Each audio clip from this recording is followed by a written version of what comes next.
Et si les pays étaient des super-héros, aujourd'hui l'Albanie. Alors l'Albanie, c'est là, un petit pays au nord-ouest des Balkans. C'est un pays dont on parle beaucoup récemment grâce à ses magnifiques paysages de montagnes et de mer turquoise qui attirent de plus en plus de touristes. Et elle est là sa principale force aujourd'hui, le tourisme. Le pays peut également compter sur une économie très compétitive et avec des coûts administratifs très faibles, le tout qui la font grimper très vite. Sa population est en moyenne très jeune, offrant une grande force de travail et finalement, ce qui est intéressant à noter aussi, l'Albanie fait partie des pays produisant proportionnellement le plus d'énergie hydraulique. Près de 90% de l'électricité locale est produite de cette manière, on va donc se baser là-dessus.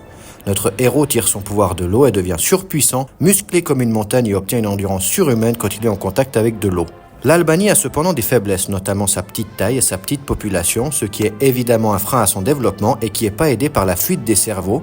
Pour vous donner l'exemple, il y a 3 fois plus d'Albanais en dehors des frontières du pays qu'à l'intérieur. Le pays est également célèbre pour son système corrompu, ce qui l'empêche notamment de rejoindre l'Union européenne. Notre héros n'est donc pas très grand, perd sa force assez vite quand il n'y a pas d'eau autour de lui et peut se montrer instable et facile à corrompre.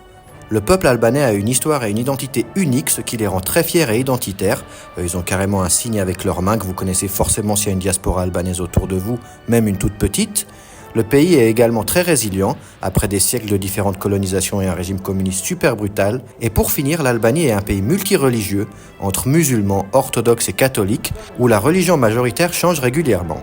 Ces traits de personnalité se retrouvent donc chez notre héros. Voilà donc à quoi notre héros ressemble, que ce soit un homme ou une femme.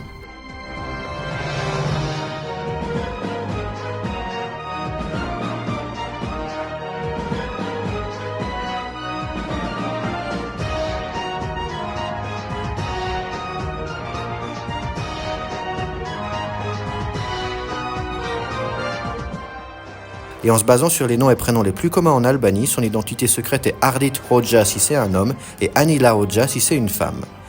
Voilà, c'est tout pour aujourd'hui. Dites-moi ce que vous en pensez en commentaire et à la prochaine.